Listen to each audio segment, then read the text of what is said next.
welcome to Silver Lining for Learning. It's our 52nd episode, and it's the start of season 2. So if you can get this on Netflix, you got to ask for season 2. And what better to start season 2 with but leaders? Not just leaders in the field today, but leaders who've been in this field for a couple of decades, well, maybe 3 or 4. And hopefully they'll still be leaders a decade from now, and we can bring them back for the 11th episode of Silver Lining for Learning, or season of Silver Lining for Learning. We've got Fung Liu, who I met 20 odd years ago at Indiana when she was just come by and visiting. And I also met her in her office at Beijing Normal a couple of times and at restaurant scenes. Fung Liu works in a place that is known for educational technology, is known for distance learning and e-learning. So Fung will be with us. We'll also have In-Sung Jung with us, formerly at Ewha Women's University and also the Open University of Korea, KNOU, now at International Christian University. And she's been doing a number of studies that we'll be hearing the results about. And also an alum of my program. Her and her husband graduated from Indiana in 1988, Iljira and In-Sung Jung.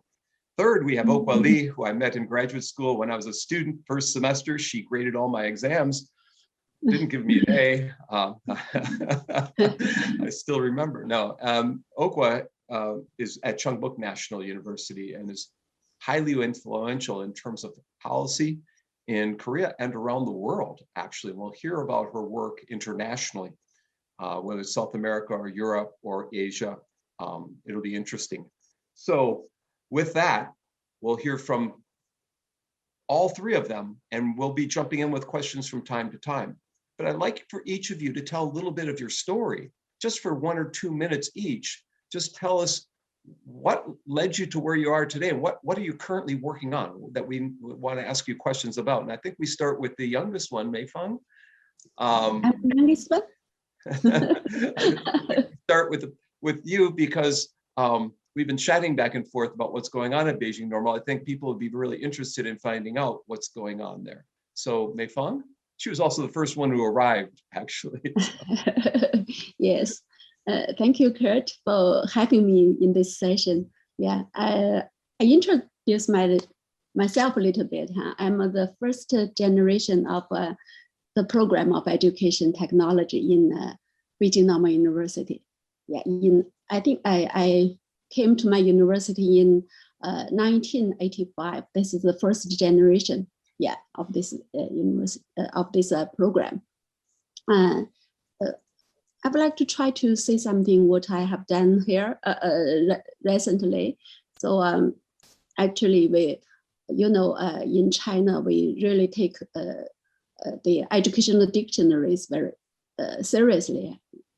But 10 more years later ago, we write maybe the second session of the educational dictionary. So in 2017, we rewrite this education dictionary, including several, I think 20 more area of education, something like educational philosophy, educational psychology, educational instructional and curriculum, and also including educational technology. So several years later, I was invited to be responsible for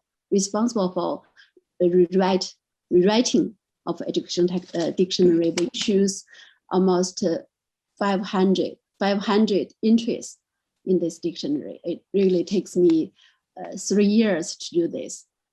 Yeah, I also invited Charles Wang and other professors from United States to join us to do this project. Actually, there is no, there is no fundings, but this work is meaningful because if you want to write something, terminology of education technology, for example, so you have to refer to this dictionary.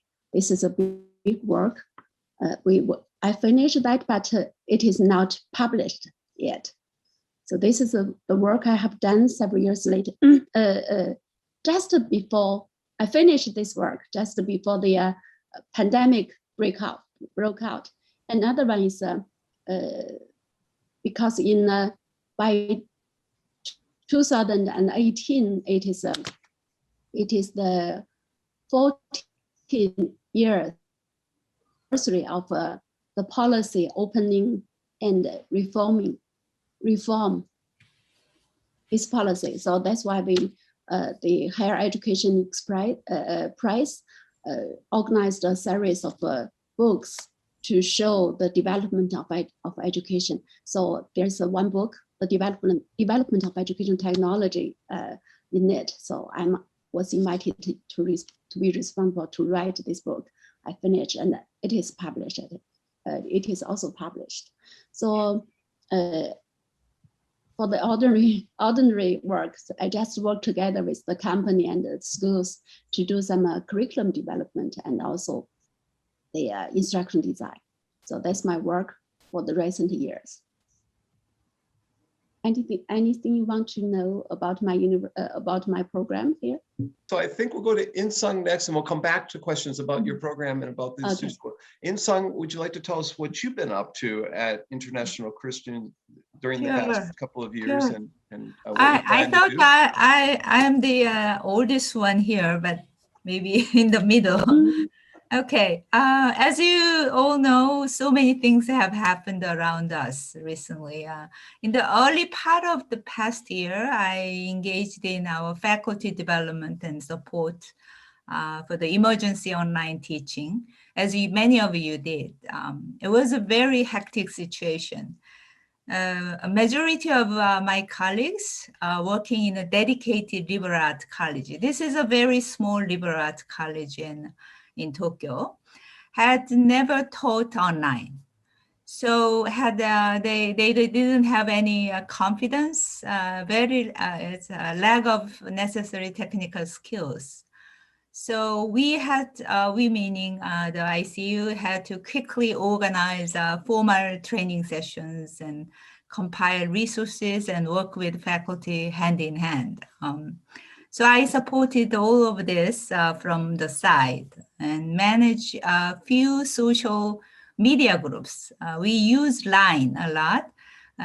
In Korea, we use KakaoTalk, and in United States, maybe Messenger. But here, Line is the most popular one.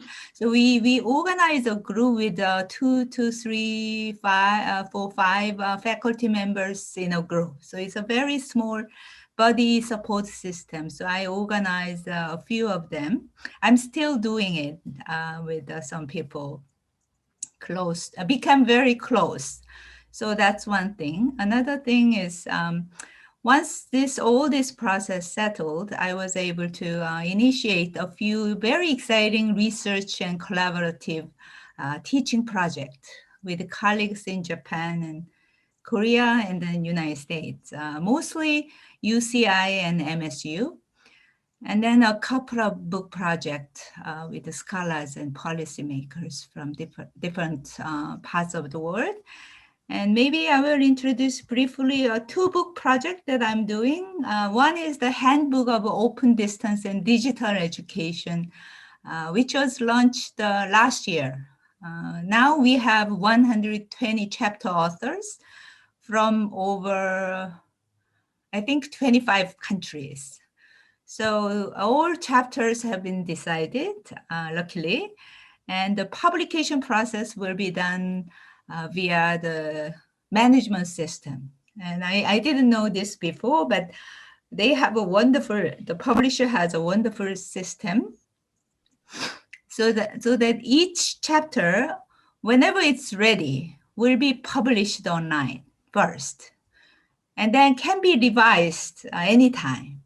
So it's like, usually the handbook projects, you finish, it takes 3 years, and then by the time you publish it, some of the chapters become quite old. But now with this system, we can publish right away. And as a co-editor of the handbook, it will be my top priority in next maybe 2 or 3 years. Is that with Springer?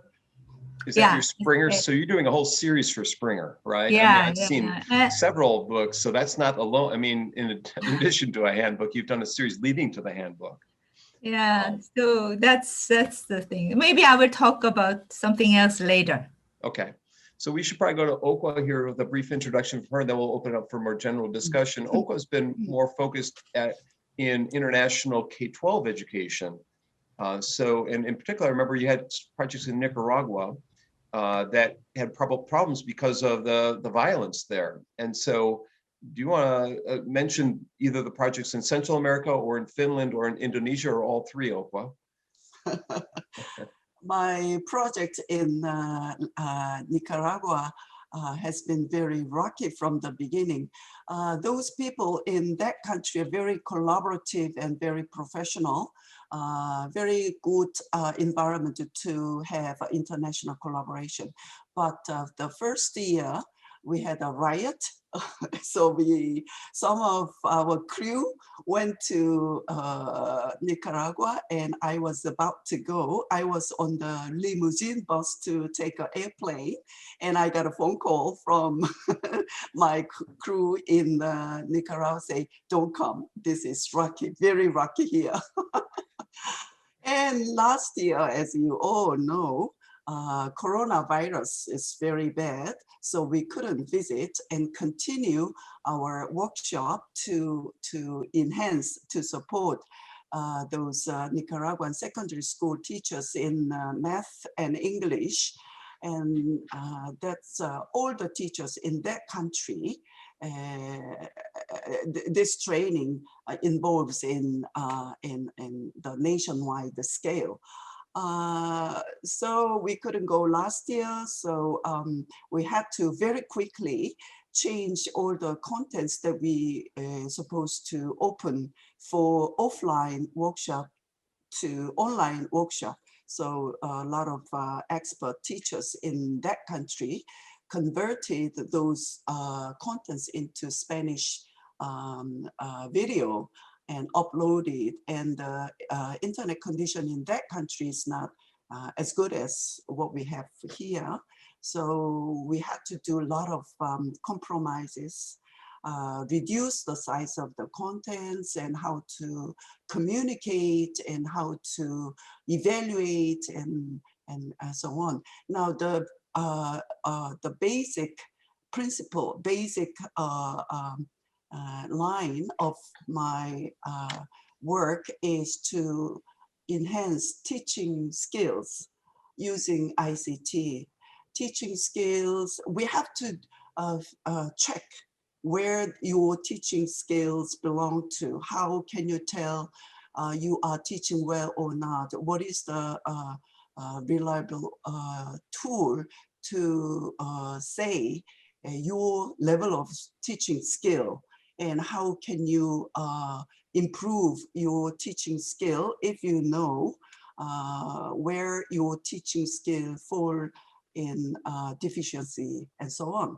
So we fortunately, we found a very good tool, which is called ICALT, International Analysis of Teaching and Learning, invented by Wim van de Grift from Netherlands, University of Groningen. And that was a very tested for more than decades, and very reliable tool, not only for one country, but also the tool can be used for international countries where their history and context and levels of teaching are different. So more than 16 countries involved in this international study for teaching skills. And that tool was used for this Nicaraguan teachers workshop. And where am I? So we'll stop for a second on that. And I'll just say that when you and I were taking courses at Wisconsin in Rich Lair's class, we didn't hear that you might go and give training somewhere and it'd be problematic. There might be a civil war, there might be a pandemic, or that never came up. What will happen next year will be something, and you had to delay your sabbatical, I think, and all that, due to a civil war. I mean, I had to, due to a pandemic, my sabbatical, this past year. So, Punya or Xiangye, would you like to jump in here with anything, any comments on what's been said so far?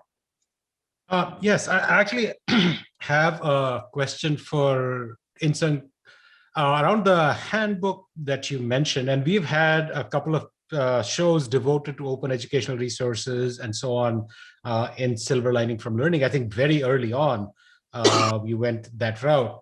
I was just curious that since you've had sort of this broad scan of the field, like you said, 120 chapters from across 25 countries, I was just curious to hear from you, what were some themes and ideas that seem to cut across all these different contexts, right? Because I mean, just like we just heard, I mean, the context, depending on the access to the internet or whether there's a riot or a pandemic, I mean, those contextual factors matter a lot.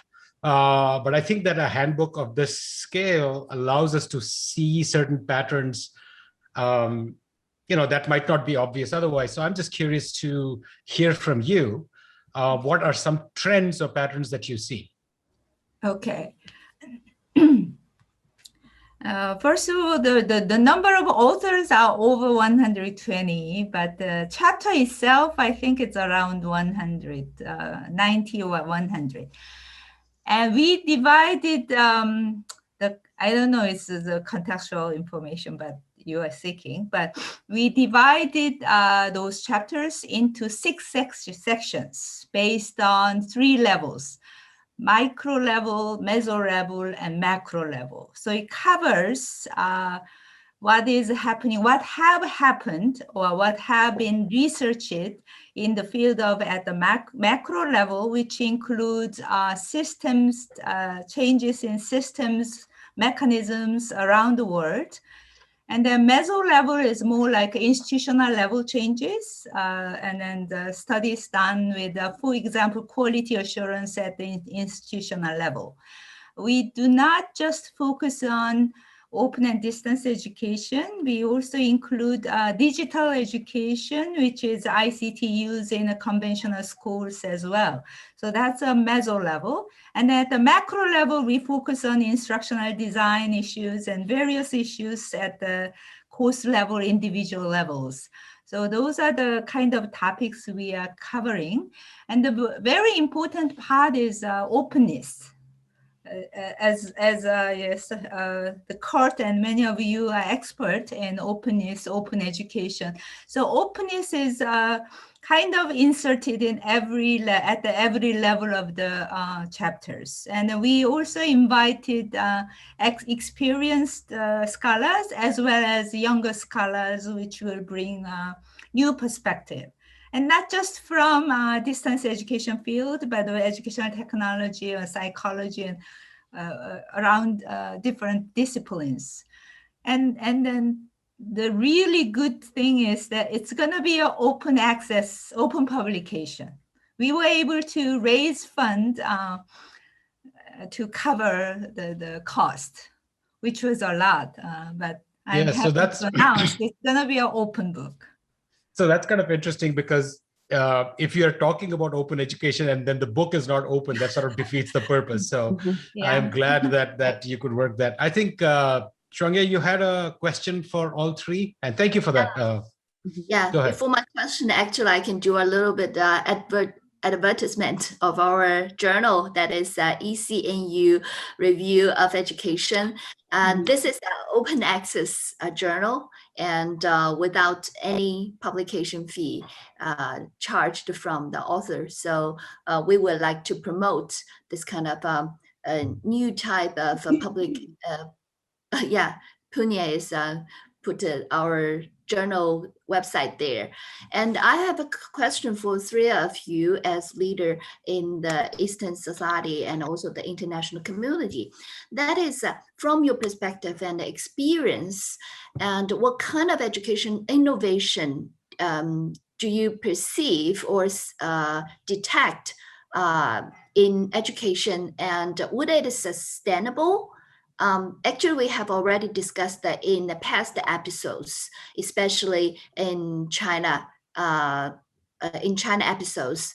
But I didn't see this kind of innovation, this kind of impact from the COVID-19. Like we moved all the courses online, but seems like when the regular schools open up, and everything is more or less back to the normal. So how would you see in your society and in your projects?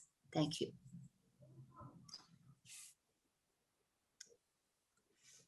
Maybe Mei Peng go first. The first one. Yeah, I really agree with Shang Ye, because after the school is opening again, right? Everything is back to the normal. But world is open. Yes, but I think one thing is changing, right? If the pandemic is serious again, we are easily to transfer to the online teaching, right? Right now, compared with before, right? Regarding the education innovation, I think education has its own instance. The instance of education will not change. So I think in China we have I think I have done a lot of research. Not a lot of research, but 1 more year's research together with the school. The name of the direction of the education project is kind of like make every student developed, right? That's the instance of the education. But in China, because the whole system is kind of like a test oriented, that's why a lot of students lag behind. Yeah. So if we say something education innovation, it should be closely related to the essence of education, make everybody development in school, something like a smart education right now. It's a very hot topic in China. So at Beijing Normal, you have a smart institute, don't you? Yeah, yes, you know that, right? Professor Huang Ronghai is the director of that, yes. And also we have the Kurt, do you know we have an Advanced Innovation Center for Future Education? The director is also from my School of Education Technology. One work I think they have done very good is, they ask the middle school teachers, almost 14,000 middle school teachers, online, open to every students in Beijing. So the Beijing students, if you have any individual questions, you can choose teachers online, so they can treat different students differently. So this is a good job. I think it is a kind of like an education. This is coming. Yeah. Where you can get expert assistance online when you need to. Online study groups is already happening. Yeah, it is free for students. The Beijing city will pay for the teachers. City pays for it. Yeah. Yes. Right now it is. That's interesting. I wonder what's going on in Korea or Japan. Yeah. So go ahead, In-sung or Okwa want to comment on Sheng-Yi's question. Okay, all right. When the pandemic broke, everybody became panicked and jumped into. They were first to use online learning, and so they were very. Teachers were very frantic and were very frustrated at the beginning. But now, after using this technology for more than 1 year, they are getting into this system and beginning to see the potential of this. Now, Song Chen mentioned that we are going back to the times when we didn't have this COVID online learning experience. But I think there are some changes in educational field. First of all, we realized that how important it is to provide self-guided learning capability to students. Self-guided learning for young students is still very big task, but students in high schools and students more older population, it is essential skill to survive and lead their life. So their individualized learning is another thing. Without that kind of skill, students cannot survive. And we have been talking about the importance of individualized learning and self-guided learning for more than 50 years. I've been reading a very interesting report done by Dr. Morgan. That's a report for Korea written in 1971 when Korea was very poor and USAID came in to support Korea's development. And that report says self-guided learning and programmed instruction, individualized learning is very important.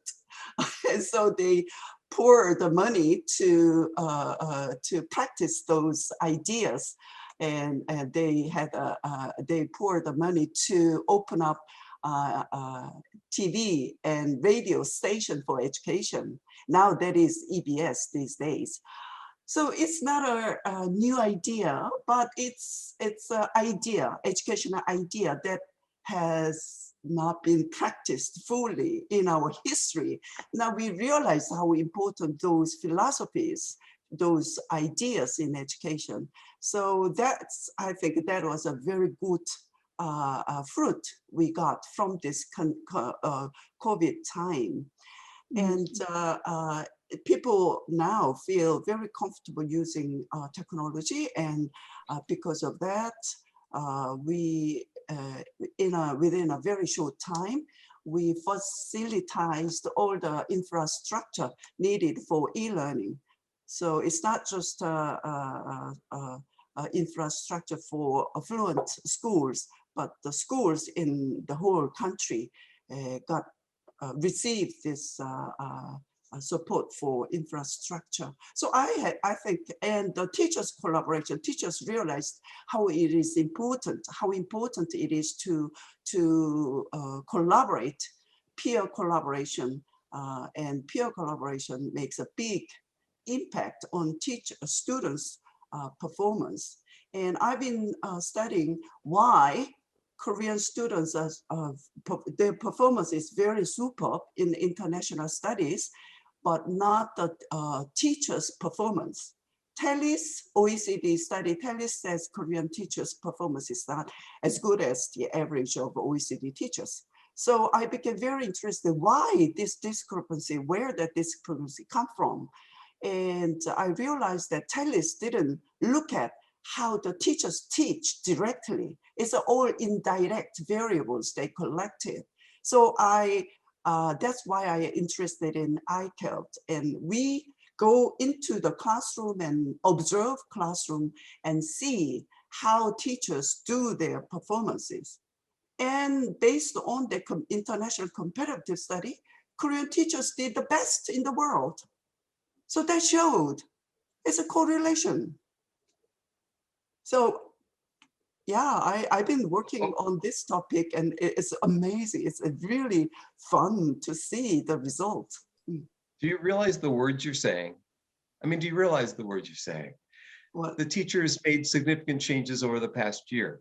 And yet, back in 2006, you wrote a chapter in my handbook of blended learning.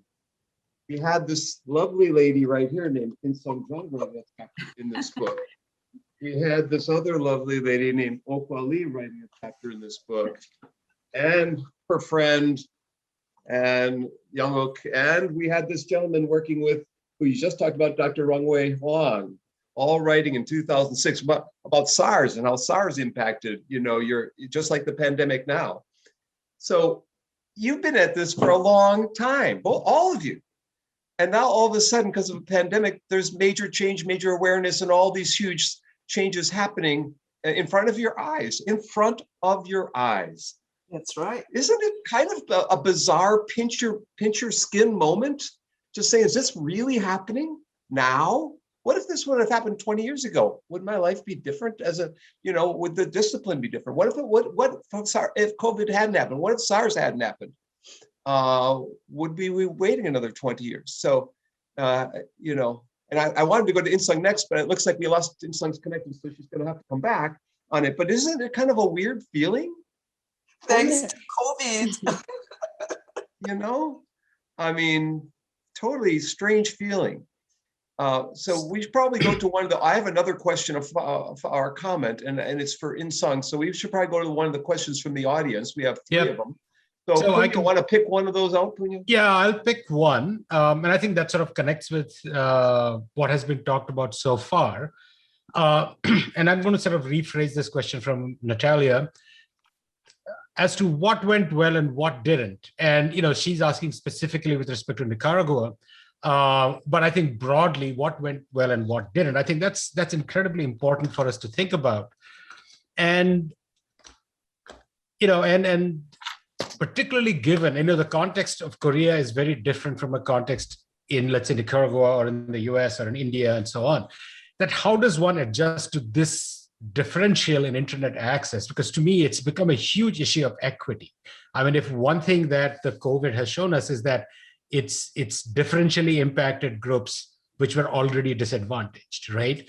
So just be curious. Anybody can go first. I mean, I can just pick, and welcome back, Insung. So maybe Meifeng, you can go first. I mean, what went well and what didn't? And then we can go around with Insung and then back to you. I will jump in. Oh, go for it. I wasn't sure if you got the whole part. So I was, okay, go ahead. Yes, I'm now using my cell phone. Something went wrong with my Wi-Fi. See? This is coming great. Yep. Yeah. We adjust. Right. As you may know, Japan is very cautious. Japanese people are very cautious, and we have to observe first whether that will succeed or not. And social influence is very, very important. So I learned that Japan has one of the lowest rates of vaccine confidence in the world, 30% compared to 50% in the United States. Same in the education sector. So as Oka highlighted, positive aspect that showed the impact of pandemic experience will be great. But I want to, I don't know, impact will be great for maybe 1 or 2 years. There will be online components in every class, but maybe we'll go back to the normal. I have this kind of, negative idea, kind of expectation.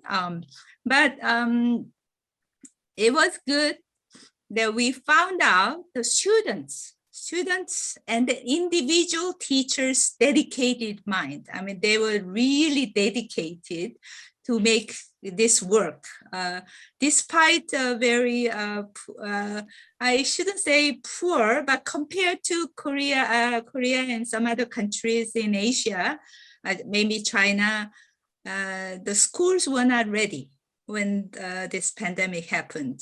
ICU, International Christian, very expensive private university, was almost ready, but not other schools. So it's good that now we have an infrastructure, but not supported by the government, but institutional support, and they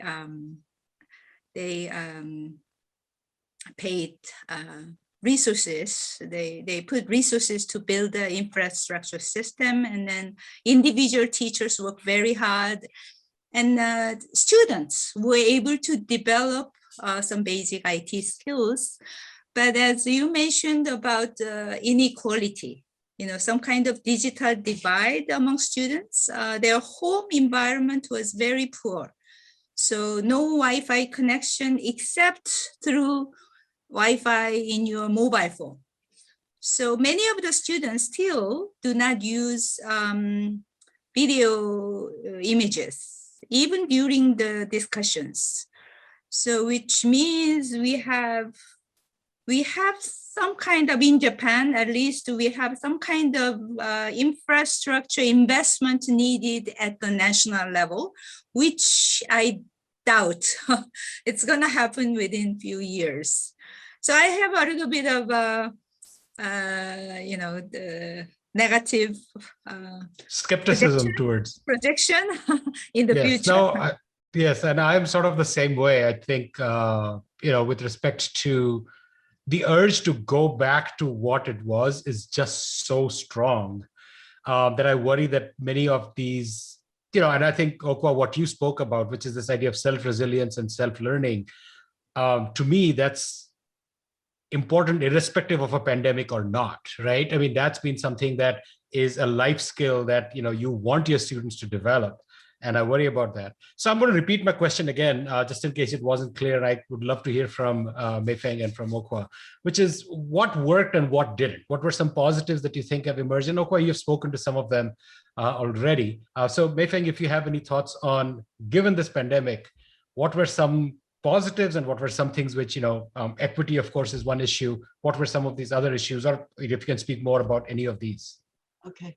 When we developed the project in Nicaragua, the objective was to enhance teaching capacity, teachers' teaching capacity using ICT. So ICT was a very important element in this workshop. But when we went to Nicaragua, I realized that ICT is not a problem. Without ICT, with ICT, you must have a core idea how to teach better.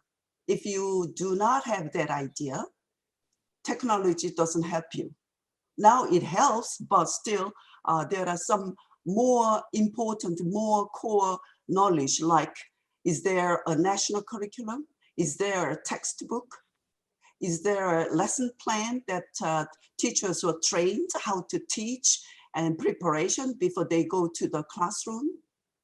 And there are many countries in the world that national curriculum doesn't exist. The textbook doesn't exist. And the language they use, the textbook should be written in their own language. But a lot of times, the textbook is written only in English. There are countries like that. And many teachers were not trained how to read curriculum, how to apply, how to redesign the curriculum for their lesson, and how to choose, how to select teaching strategy in their lesson and present and make a lesson plan. And those ideas were very natural for us. We were trained in Korea and at the School of Education. We trained from the first day, curriculum, textbook, lesson plan, in selecting various teaching strategies and so on. But those ideas were not that natural in those countries. So if you provide that basic foundations for education for those countries, your next job, how to apply ICT in their teaching becomes very easy. But even before going into that stage, you must have a very good foundation. But oftentimes those international collaboration, international development projects do want to have a fancy words. So ICT, some AI applied education and so on. So you should have a catchy words to get that project first. And then once you go there, you make a good foundation and then apply it. Thanks, Okwa. We're going to go to Mei Fung because I think she's had time to reflect on the question, and go ahead. Okay. Yeah. Okay.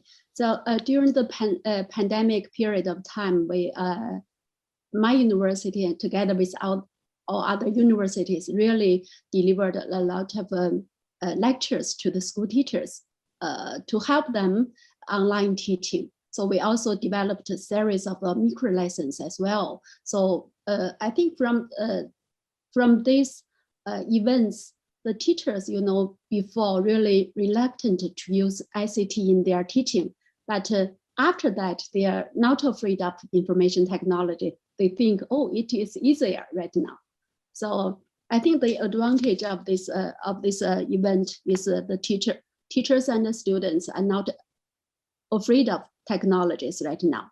They think it is easy to use in the classroom, and also after this period of time, a lot of teachers and the students really really improved their information literacy.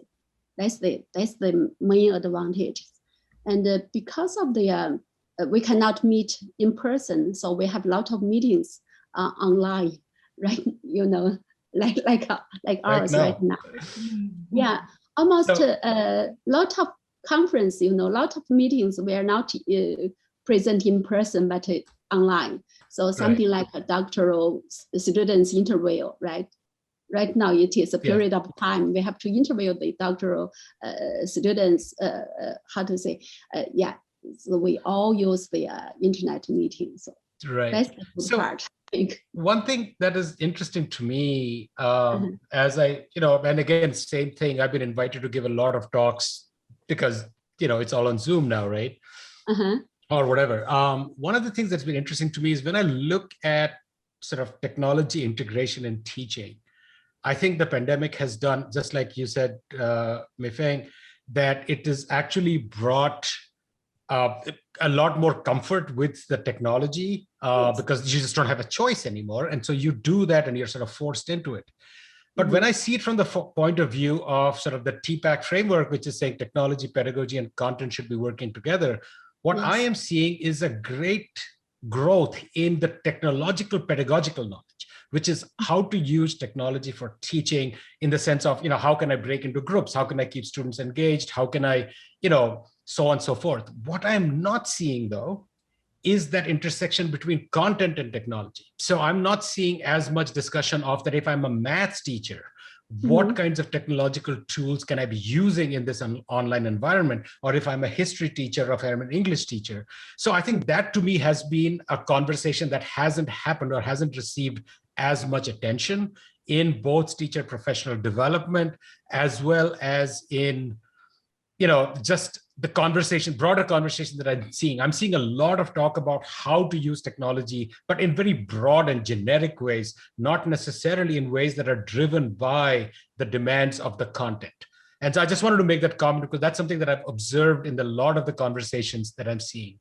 Kurt, I know you had a comment as well. So I just wanted to put this in because this was something that had struck me, given my previous work and so on, this was something that was missing. Yeah, and Sheng-Yi agrees with what you said. But I think In-sung wants to comment on your comment before we jump in and talk about leadership. So In-sung. Oh, I was going to say that I did 2 studies, which was already finished. Other studies, I'm still analyzing the data. One is done with 5 Japanese, my colleagues together. It's an auto ethnographic study. So we chronicled our experience while we are teaching. We observed exactly the thing that Punya mentioned. We observed a lot of changes in technology first, and then we were talking about general pedagogy, but we never talk about our content area. Maybe I thought it because we came from all different discipline area, but maybe that's not happening now. So the changes we have been made, another study is done with the survey. The Korean faculty members, over 200 people were surveyed. And we divided, asked what changes they have been making. And many of the changes was technical changes, some pedagogical changes and teaching behaviors, actions. And then media use, different use of tools and various kind of tool use. But belief side, it stays same, almost same. No changes in teaching belief. That was a very small, non-significant changes. And we also studied what factors affected those changes. Interestingly, which was different from the normal, the voluntary technology acceptance situation. During the crisis, individuals' innovativeness was played really the big role, important role, whereas course level differences, demographics, it doesn't matter. Whether it's gender difference, no gender difference, no experience, doesn't matter. And so it was very interesting to see. Another one is the institutions upheaval, crisis management strategy. That was found very important as well. So a lot of input, the differences we Sure. can Thank you. compare. That's very interesting. Thank you. Yes. Scott, Kurt? Yeah, I'm going to jump in just a couple of comments first, and then Punya and I are both going to ask the same question in different ways, which we, that's what academics do, But I want to go back to the comment about open education. Punya may not realize this, but on May 1st or May 8th, we're going to have David Wiley on the show, kind of the founder of the open courseware movement and OER movement, and runs the conferences related to that. So if you have an interest, it may be May 1st, but the backup is May 8th. So keep that in mind at our normal time of 5:30 p.m. Eastern Daylight Time. One of the authors in our handbook too. Yeah, and right here is one of the guys who turned you down. So don't shoot me over this, so that's going to come back to my question for you. And also I edited a special issue of ETR&D last year and came out last summer. We asked for 3 pieces to be free and open access. The opening preface, David Wiley and I wrote, the introduction, Vanessa Denon and Florence Martin I wrote, and then Tom Reeves' conclusion with Linlin from North Texas. Tom Reeves' article with Linlin is got the highest rating of all 2020 articles because it's open access. And if we hadn't asked for open access, it wouldn't have gotten that. So it was the top rated open access article. But Springer, who publishes ETR&D, is not going to make it open access unless you ask. So the point here is you got to ask, you got to push, you got to ask, you got to nudge. Now I had a lot of pushback, and I kept pushing, and we got 3 things made open access. So, and Dr. Rongwei Huang from Beijing Normal and I published a study that this week came out. It had 342 views within 1 day because it's open access in a journal called Sustainability. So, finding journals that maybe are high quality SSCI and open access, like the Australasian Journal of EdTech and IRODL, and there's a couple of others that are that way. So I'm going to go to my question, and Punya's going to ask it in a different way. Given you're all female EdTech leaders, that makes you all role models. And I'm curious, and Chang'e might add to that. So let's get all 4 of you to answer this question. What advice will you give people who are in the audience? We have Dante in the audience. We have Natalia from Costa Rica originally. She's my doctoral student here. Mena Jew's in the audience, my former doctoral student. I know there's others. They're all looking at, they're all females hoping to rise. What advice would you give to them to help them move in, become a leader, to get on the road to become a leader in the field of ed tech? And part of becoming a leader is knowing when to say no to things. And I'm curious how you say no to things, but also what are things that have that in your career have been monumental for you, been the thing that you could list. If I hadn't done that, I wouldn't be as known. If I hadn't done, if I hadn't said yes to going to Finland for a conference, that got everyone in Finland came. It was 1997. The whole country would seem to be there, and after that, my career snowballed, and things like that. I can point to certain things. So Punya's going to ask my question in a different way.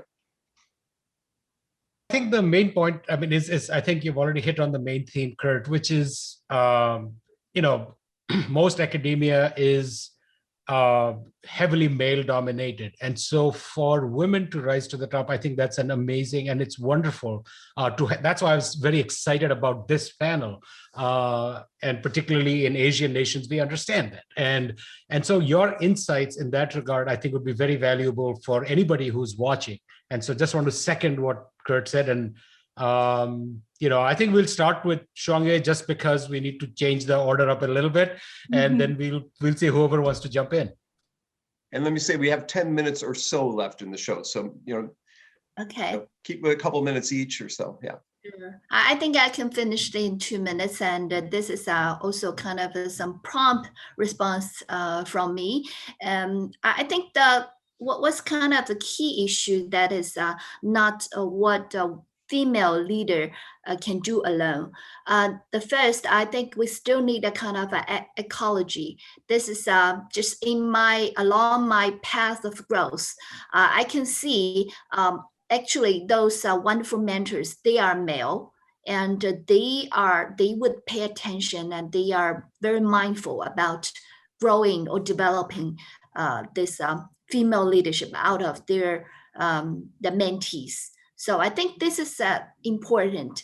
And the second is that how I would encourage like my female students, PhD student, and also my Asian students in my class. At least you have to speak out, and you should have your opinion visible and also voiced out in the public.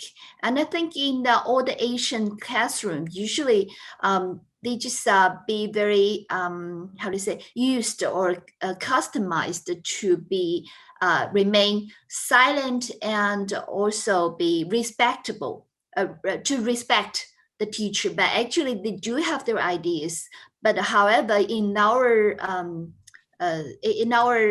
learning path, we are not so encouraged apparently to voice out. I think this is true. And one of the one thing crucial, I think, that is to accept those challenge, not only just say no. First, you have to say yes. Otherwise, you don't have the opportunity to develop or to see your potential. So when I first learned to say yes, and then I think in the later stage, I would learn to say no. Okay, thank you. That's very good. I like that. Mei-Fung, you want to jump in? Actually, this title of the talk scared me a little bit, because, you know, Asian woman, I am, yes, exactly, but a leader, I might not be qualified. So, if you want me to speak about this topic, I think I concentrate on doing what I think is valuable. So that's my that's my whole career. You know, sometimes there are a lot of attractions. Something like you should be promoted to be a director or some administrative, something like that. You know, if you are in that position, you will have more resources, right, to develop yourself, something like that. But I say no to them because I can't do that. And also, you know, a lot of project with a lot of fundings or something like that. Maybe you have to work together with some officials in the Ministry of Education, but I'm not qualified for that. I will say no. So right now I'm concentrating on my research related to how to develop each student in the school. So I try to apply a project named multi-levels instruction in China. So we have done 1 year research together with the school. So we really achieved a little bit, but still a lot of confusions. Right now, I want to apply this project to do it continuously. Yeah. Thank you. I don't know who wants to jump in next and who wants to be last. So, you know, who wants to be last? I'll let the other person go next. Opo has already switched herself on, so I think she's on. Okay.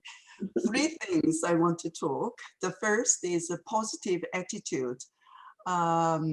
Resilience is very important. You never give up. You stay in, particularly you as a woman professional, you have to have a resilience. You have to stay there and have a positive attitude. Now, innovations doesn't come easily. Always very, very minor, small signal. And you have to ignite that innovation signal. And you have to wait.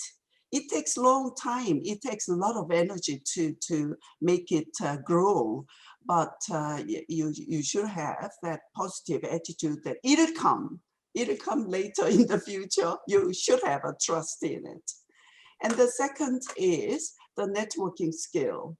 You as a one person cannot do much, but with your colleagues, you will do a lot, and a lot of opportunities come from your colleagues, your peers.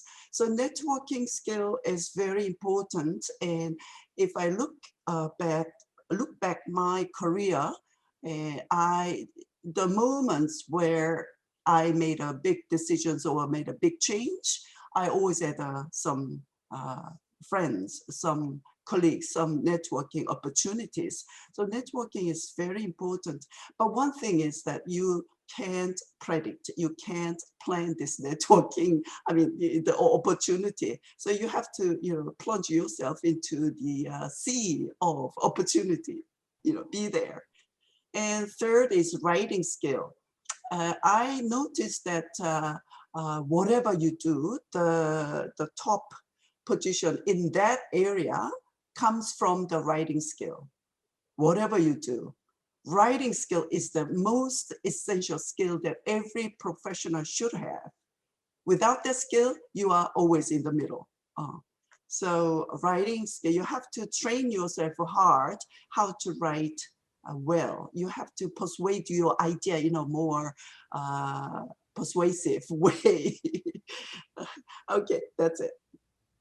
Say no. I like your point on networking. And when I'm in Korea, Okwa puts me on a bus and sends me somewhere else. When I'm in Japan, Insung puts me on a train, sends me somewhere else, and they network me that way. You have to meet so and so.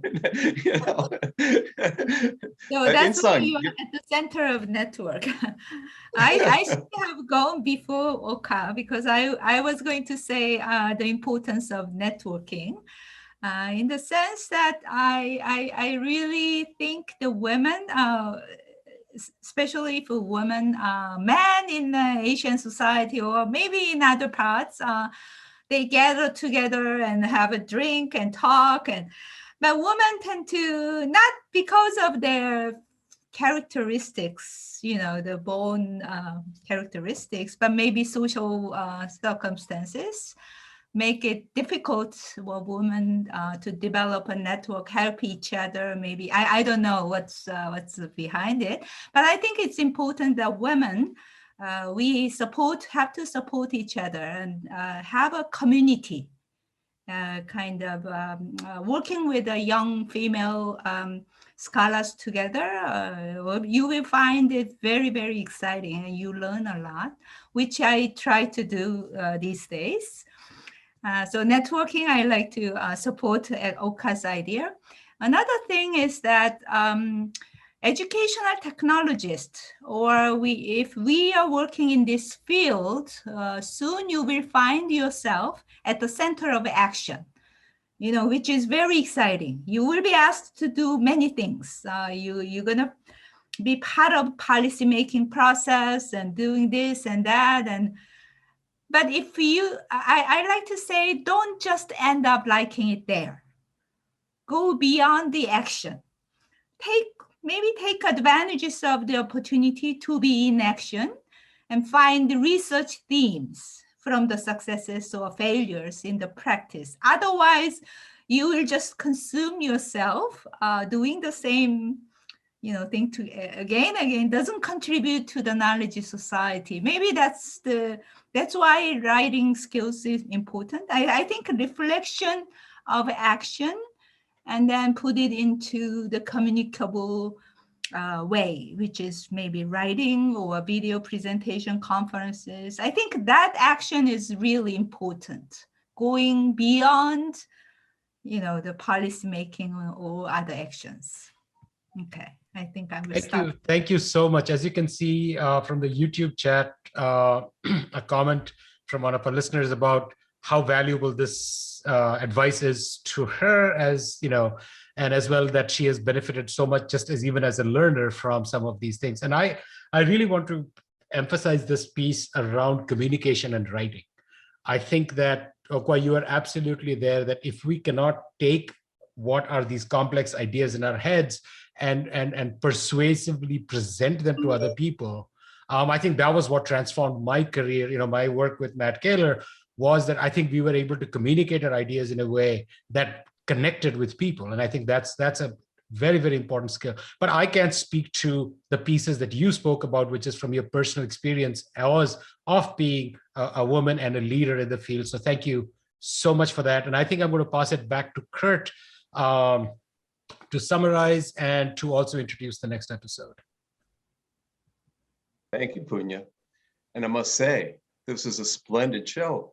So I need to introduce the next show, and it is episode 53, Designing Online Collaborative Professional Development at Scale, with Diana Laurillard. And she looks like so. She's in the UK at the University College London in the Knowledge Lab. She's been at Harvard and visiting and many other places around the world. She knows policy extremely well, but she'll be talking about high quality professional development and many other things. Diana will be in 2 weeks. Next week, we're going to have the week off for Easter. It's also not at the normal time. It'll be at 11:30 Eastern Daylight Time. Next week, take a week off. See you next time.